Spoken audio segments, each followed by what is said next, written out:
Hi, I'm Henry Smith, and welcome to Digging for Truth, where we defend and proclaim the truth of God's revelation deposited in the Bible. Across the world, scientists have uncovered massive sea creatures known as mosasaurs, buried in sedimentary rock layers.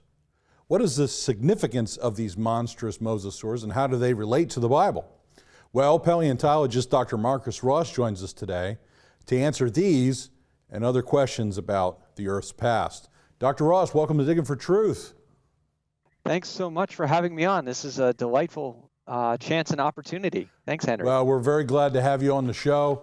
It's good to see you again, and good to have a scientist, a paleontologist on the program, an expert in your field. We're very grateful that you're able to be with us. And along those lines, before we get started, and because it's your first time on the show, I'd like you to, just tell the audience a little about your background and how you got interested in paleontology, and maybe, what is paleontology for the viewer who not familiar with that. Yeah, well, paleontology is that thing that little kid always keeps talking about, at church when he's so interested in dinosaurs or other sorts of things. That's what I am. I'm a fossils and rocks guy, and paleontology is the study in the field of examining ancient creatures that are recorded in the rock record as fossils. And my own interest in that started as one of those weird little kids who learned about dinosaurs when I was 4 years old. And Henry, you'd remember these, the record player with the records that would help you learn how to read. There'd be a little book with it, and you'd turn the page and all that sort of thing. The first time that I ever heard anything about dinosaurs was from one of those at my cousin's house, and I just became completely engrossed in them. And it was one of those things that just I never let go. I wanted to be in the Army. Yeah, I wanted to be an astronaut or fly jet fighters. But in the end, it was always if I couldn't be a paleontologist. And the Lord saw fit to take the passions of this little kid and let them grow. And so I went off for undergraduate and a master's and a PhD, all working in geology and earth sciences. That's fantastic. It's great. We have people that we've encountered over the years, and even people that have worked with the ABR ministry. As when they were young, I knew I wanted to be an archaeologist. They'll say, I knew I wanted to do that. It's a wonderful thing when God puts that in their heart. So now, typically, when you studied your paleontology, you had to go through sort of the secular study. And so tell us a little bit about, we're creationists here at ABR, and so are you. And so there's a paradigm clash there, to say the least, in terms of worldview and all that kind of thing. Maybe tell us a little bit about your experience going through the meat grinder of secular study. Yeah, I spent my entire K through PhD in state schools. I never went to a private Christian school. There was no homeschooling at the time that I knew or was around. That's not something my parents would have done anyway. But I did. I grew up in a spiritually mixed household. My mom is a born-again believer. My dad's agnostic. And I think actually God used that to help prep me for a long road ahead, in which I would find myself in disagreement with people around me, but people with whom I enjoyed fellowship and time, that I was office mates and project workers with, people that were my friends, my colleagues, my professors. And it was not always easy. Going through undergraduate as a young earth creationist in the 90s was not terribly difficult. I went to Penn State University. I was president of the Origins Club. I was that kind of nerd, right, when it came to creation evolution issues. Then as I went on to my master's degree in South Dakota at the School of Mines and Technology, you could feel the flavor shift a little bit, because once you go into graduate studies, you're really trying to become a peer with those professors, right? Whether you get a master's degree or go all the way for a PhD, that level of graduate training is something altogether different from your undergraduate experience. And people start to care really what you think about as a graduate student. And I found out that I really didn't have kind of the freedom of expression or thought that I thought I had.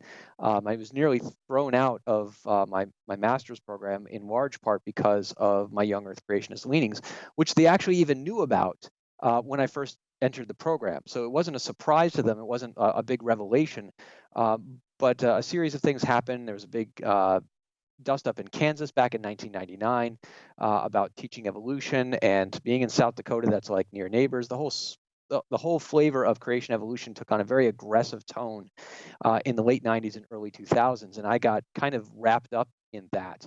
And since I was the only young Earth creationist in my program, it was kind of easy for the other graduate students to kind of climb their way over top of me if they were looking to, climb a ladder of success. I was the first easy rung. Then in my PhD, I continued on at the University of Rhode Island. I worked with an outstanding evolutionary paleontologist, David Fostovsky. And my approach was always that if I'm trying to get the degree that these schools are providing and trying to train me for, then I need to do it the way that they want me to do them. So it meant that my entire career, I've thought like an evolutionist. I've thought like an old age geology proponent, even though I disagreed. And I would try to work out my own perspective on how to understand the world in a young Earth creationist standpoint. Always that had to be done after school, after class, back in my dorm room or my apartment, trying to rack through my brain. How do we understand these things as creationists? But being able to work and operate in both paradigms, I found to be very, very rewarding, and something that I don't often see on the opposite side. Most of my evolutionary colleagues who are very critical of young Earth creationism often have outmoded views of what creationists think, or don't even really know what they think. They just know they're wrong. And the better of my evolutionary colleagues have at least taken the time to kind of understand what creationism is like, but those are very few and far between. Yeah, that sounds like a fascinating but difficult experience, but it sounds like you kept your convictions, but also understanding sort of the limitations providentially of the situation you were in. You were trying to get the training. And we see that in archaeology too. Dr. Wood, our director of research, he went to the University of Toronto, which is no friend of the Bible as it relates to archaeology, but became an expert. He worked within that context. So let's bring up for about 30 seconds the subject of your doctoral dissertation, because that's going to be sort of the centerpiece of our show today. And then in our next segment, we'll start talking about that subject. Why don't you introduce the audience to that? So Mosasaurs are the animals that I studied both during my master's degree and my PhD, a little bit in my undergrad too. It's kind of interesting to see that track through all levels of my education. But Mosasaurs are really large marine reptiles. They have flippers and paddles, but at the same time, they are true lizards, and that's going to distinguish them from dinosaurs in a number of ways. They lived out in the open oceans and lived there from birth to death. They were apical predators. I mean, they were the top predators of the seas, I think, prior to and during the flood. So they are an amazing group of animals that, praise God, is not with us anymore. They can be rather terrifying creatures, Yes. although we have terrifying creatures in the oceans today as well. So we're not off the hook entirely, but I'm kind of glad they're not with us. Yeah, well, being extinct, we've found them in the fossil record. You're going to tell the audience more about that after our break. And friends, thank you for joining us for Digging for Truth. We're here with Dr. Marcus Ross. We'll be right back. In a culture of intense Bible-denying skepticism, Associates for Biblical Research exists to strengthen followers of Jesus by affirming the authority of the Bible. Our archaeological fieldwork and original research form a strong foundation in upholding the reliability of the Scriptures. For students or anyone asking if they can really trust the Bible, please visit our website and partner with us by joining our prayer team or financially supporting this ministry. And thank you for standing with us.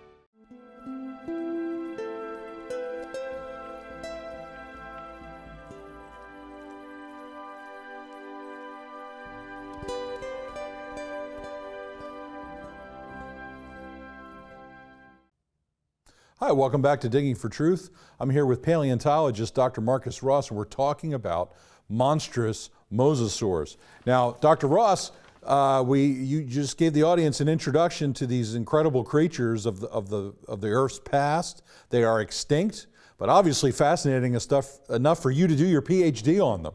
So I'm going to let you continue on explaining, telling us more about these creatures that God made. So for the audience, picture in your mind a Komodo dragon, right? Big, lizard, but instead of having arms and legs, pop those off and put on flippers. Now toss it in the ocean and let that Komodo dragon grow anywhere from 10 to 54 feet in length. So these animals were very, very large lizards. They're pretty much larger than any modern lizard around, and they got to be longer than T-Rex. So some people refer to mosasaurs as the T-Rex of the ocean. I kind of think that T-Rex is more like the mosasaur of the land, only not quite as big. So we can have these animals that are predators. Most of them are fairly generalist kind of predators. They will eat whatever fits down the hatch. Some of the other ones are specialized in certain ways. There's a few mosasaurs that seem to go directly after fish and pursuit predator style. They will chase down schools of fish. There's others that have big ball peen hammer type of teeth, these rounded teeth that would go down into the bottom of a shell bed and scoop up clamshells and crunch those, and that was their food. So generalist predators, some different specialized types, a couple that might have even been in estuaries or streams, but for the most part, these were big swimming marine reptiles that ate whatever really they felt like along the way. They're found in sediments that we refer to as Cretaceous. That's a layer of geology that we often hear about in context of dinosaurs. And Cretaceous rocks are called Cretaceous. They get their name from the German word Krede, because there's a lot of chalk deposits in these particular layers. And so mosasaurs are found in those, but they're also found in a lot of other places. In fact, mosasaurs have a global distribution. I studied them in places like South Dakota and Alabama, up into Saskatchewan, Canada, and Alberta. They're found in the Netherlands, New Zealand, over in South America, and Japan. So a real wild distribution to these animals. And when you think about it, South Dakota is not exactly beachfront property these days. It's pretty far from the ocean. So you might kind of wonder, well, how does a truly marine animal that swims in the ocean get to a place like the Dakotas or Kansas? Yeah. And that means that the waters of the ocean have to be over those states at some point in the past. And as a young Earth creationist, I think Noah's flood is responsible for driving the ocean waters over top of the continents. My evolutionary or old age colleagues have some different ideas about how the land might sink down and let the ocean gradually invade those areas. But regardless, both of us recognize that we've got oceans over nearly all parts of the world at one point or another over geological history. And I think that comports rather well with what we expect out of Noah's flood. Yeah, it's fascinating. A couple things that you can comment on this. One is what you're mentioning about the flood, wide in its scope, worldwide in its scope, and we find the mosasaurs across the globe, as you're describing. Maybe you could tell the audience a little bit about what the conventional date for the Cretaceous is, and then maybe talk a little bit about the paradigm clash here. We're not disputing the fact of the mosasaurs, or the probably what they hunted and what they looked like and how big they were. That's not where the dispute is. The dispute is about how old were they and what's the implications of the evidence. Maybe you can comment on that. Sure. So the mosasaurs are known from the Cretaceous rocks. And so to think about what Cretaceous rocks are, we just need to think of, layers of pancakes, if you will, of sedimentary rocks. And inside those sedimentary rocks are certain fossils. So like you said, we can agree with old age or evolutionary scientists and recognize that the mosasaurs are only found in certain layers compared to other fossils that are found in the rocks below or the rocks up above them in some way. And that's really how these geologic units got their names in the first place. Long before there was any argument over radioactive dating, or before we ever had radioactive dating, the geological column was established on the basis of patterns of fossils in these stacks of rock. And all of this was worked out before Darwin. Primarily, there were a couple little tweaks to it after he wrote The Origin, but it wasn't even his work that did that. When Darwin wrote The Origin, that column representing those patterns of fossils was already well established. And he was simply saying evolution is the reason behind that pattern. So I can go out there with a colleague and we can hunt mosasaurs and we can identify the particular bones. We can identify what species they are, and we can be in complete agreement about that, what the rock looks like. We're not arguing those facts at all as creationists. What we are going to be disputing, as you mentioned, is something like the age assignment. Now, in a relative sense, the age assignment is Cretaceous, and the fossils of the Cretaceous are laid down after the fossils of, say, the Jurassic, and that's just a simple, this stack of pancakes is on top of this one. Right, right. And my colleagues will say, well, radioactive dating will indicate that the Cretaceous, where the Mosasaurs are found, the late Cretaceous, is about 90 million years ago to 65 million years ago. That's the window in which the Mosasaurs are going to be found. And I would argue, actually, we're towards the later stages of the flood. The flood's probably almost over by the time some of us in creation think the flood's a little higher or lower. But regardless, we're later in the flood than we are earlier in the flood in this case. So it's going to be a matter of how do we interpret it within a broad framework. Well, like you said, again, we're not debating the particulars about the rock itself or the animal or what it was eating. Those are just questions of anatomy and basic descriptive geology. Yeah, that's very good, and I think just thinking that through, we've talked to our audience many times, and we want to reemphasize that a lot of this is about paradigm clash, about what happened in the past, the Earth's history, which we don't have access to directly from a scientific standpoint, and that's really important for people to understand. I also want to mention for our friends watching that the dating part of it, we had 2 episodes with Dr. Andrew Snelling where he explains that and why some of those methods don't work. So, friends, thank you for joining us today for Digging for Truth. We're grateful you're here. Dr. Marcus Ross is with us. We're talking about mosasaurs. He's a paleontologist and expert on the subject, and we'll be right back. Bible and Spade is a non-technical quarterly publication published by the Associates for Biblical Research. Written from a scholarly and conservative viewpoint, Bible and Spade supports the inerrancy of the biblical record and is a must-read for both the serious Bible student and anyone asking if they can really trust the Bible. Archaeological evidence, properly interpreted, upholding the history of the Bible. Subscribe today at BibleArchaeology.org. Digging for Truth is produced and recorded in the studios of Lighthouse TV, positively different television.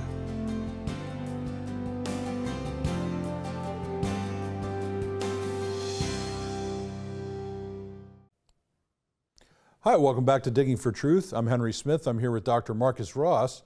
He's a paleontologist who's an expert on fossils from the ancient past of the world, and particularly we're talking about an animal called mosasaurs, but we're also talking about the larger picture of how these animals fit into a paradigm of understanding the Earth's past. Now, one of the things I wanted to ask you about that we talked about before the program was sort of you're mentioning that these mosasaurs are found in Cretaceous layers. What 65 to 90 million years is the conventional time frame.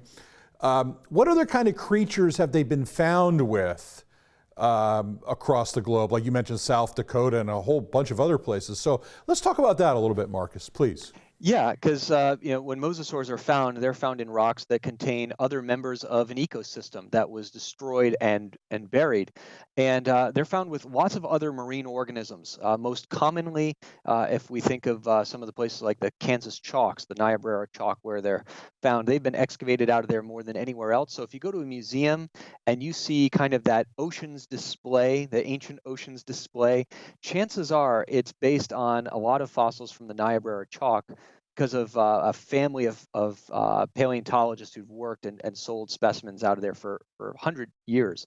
And so you'll see mosasaurs, plesiosaurs, which can come in the long neck varieties with the little head, or sometimes they come in short neck varieties with really big heads. But all the plesiosaurs have 4 equal sized flippers on them and would have swum in a very different way. Mosasaurs would have swam with their tails sculling back and forth, kind of like a crocodile does, and they used their front flippers for steering. The plesiosaurs actually used all 4 of their flippers for the propulsion, no tail, and then had different sizes of heads and neck to kind of go onto it. Really interesting group. Lots of other fish too, and sharks. Certainly there were a couple of big sharks, but mosasaurs actually occupied the top predatory niche in most of the environments that we find them. Lots of different types of fish. A couple of really big, nasty ones like Zophactinus. You'll find that at certain museums like the Smithsonian. It's a 20 to 25 foot long fish with teeth that look like 50 cal bullets. I mean, they are crazy wild animals. Yeah. And in the Smithsonian, you'll actually see one that's got a 10-foot fish inside its stomach by the name of Gillicus. That was actually an exam question I had to know one time way back in the past. Yeah. So yeah, we've got lots of those. We've got mollusks. Ammonites are very common animals found near mosasaurs. Those are the mollusks that are kind of like a little squid in a corkscrew or spiral shaped shell. And those are used for a lot of relative dating purposes. So, yeah, most of the things that we find with the mosasaurs are other parts of the marine community that has invaded the land. Every once in a while, you find a land animal in some of these shales or chalks, but they definitely look like something that got washed in from a long distance away. Yeah, see, now that's interesting because obviously we've let the cat out of the bag already that we think the paradigm is Noah's flood. But maybe people are asking the fundamental question, look, this is a sea creature. I can understand land animals getting buried in sediment, maybe by some local catastrophe. But we're talking about creatures of the deep, most likely. We think that that's how they behave. Large creatures, 50 feet long, buried in the sediment. We're talking about significant catastrophism. Maybe you can comment on that a little bit more. What it would take to do this to these creatures and preserve them. Yeah, and some of them are preserved really well. I know that you've had Brian Thomas on from ICR to talk about soft tissue preservation, and there have even been mosasaurs that have been recovered from places like Morocco that show soft tissue preservation, even original cellular or original protein material that has been preserved. So another one of those interesting indicators that maybe these aren't as old as people think that they are. But in order to preserve these animals, you got to get them buried. You got to get them buried quick. When you have a very active ecosystem, like what seems to be the case with the other animals that are in there in the same rock systems that the mosasaurs are, their bones are going to be scavenged all the time. Their flesh is going to be decomposed and decayed. You've got to bury things really quickly in order to get specimens, especially if you get partial or complete skeletons. They just can't be hanging around for very long.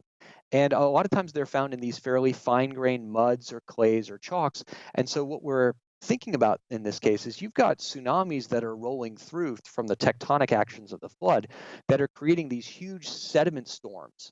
And that's the sort of thing that can kill large, powerful swimming animals and lots of others in the ocean. You get enough sediment in there, and all of a sudden the ocean is behaving more like concrete, and that's not good for anybody. So that's part of how we might think about looking at the different layers as event beds, is a term that my friend Steve Austin likes to use a lot in describing some of the stuff that's going on. Well, certainly that paints a good picture for us to at least understand initially here of what we're talking about. Okay, we got a couple minutes left. I wanted to segue to allow, I know the time flies by, right? Sure does. To allow you some time to just share your perspective as a scientist. You believe in the 6 days of creation, the fall of Adam, Noah's flood, that paradigm. And for a lot of people watching, maybe they're going, how can you put those two together? But we agree with you on that, and maybe you could articulate that as we wind down the show. Yeah, well, thanks for the opportunity to do that. As I think about my own journey in faith, I became a believer in Jesus fairly early on. But as I said early, I also had this early fascination with dinosaurs. So it didn't take very long. I remember being as young as 9 and starting to think, well, how do I put the dinosaur books and the Bible in some way that's together? Because this is God's world. And the world that he has made is described in the word that he's given us. And so there must be a good connection between the two of them because we know that God is consistent. And so I remember being as young as 9 and trying to think through some of the different origins options that I didn't know even had names. Things like day-age theory or kind of a theistic evolution view or gap ideas. And I came down to understanding that the Bible seems to be giving me a particular scenario. It's giving me a history. And, perhaps the dinosaur books are wrong about that. My 9-year-old self was thinking, well, I think God's probably right here. And what I found over time is that, the argument for an ancient age of the earth is actually a very strong one. I'm not going to sugarcoat that. It's a strong one. And I think we as creationists need to be willing to say that openly and honestly. There's a lot going for the idea that the Earth is old or that evolution is what happened in the past. But I don't think that it's enough to be absolutely compelling. And one of the things that's been encouraging to me is to see how creationist ideas, especially beginning in the 1960s with the Genesis flood of Henry Morris and John Whitcomb, that's not where it ended.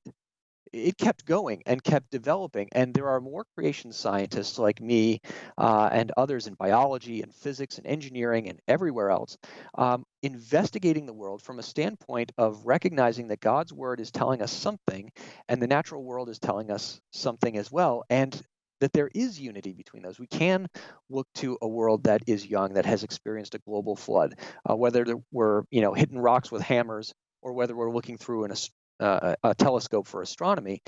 There is evidence that the Earth is young. Mentioning, as I did, the soft tissue preservation. This makes sense in a young Earth perception of the world. It's a harder sell if the Earth is exceptionally ancient, if the Mosasaurs are 70 million Right. years, and yet there's still collagen proteins that are preserved, and we can identify them at the molecular level. So those sorts of things, I think, are helpful. We're seeing more and more scientists come up with novel ideas about how the flood can operate. That we have ideas about how the flood can operate now that Whitcomb and Morris didn't have back in the 1960s because we have more experts involved. So that is really the encouraging thing to me, that we have been growing and developing and getting more robust over time. Well, we're certainly encouraged by all that and by the work you're doing. Thank you for being with us. And friends, thank you for watching Digging for Truth.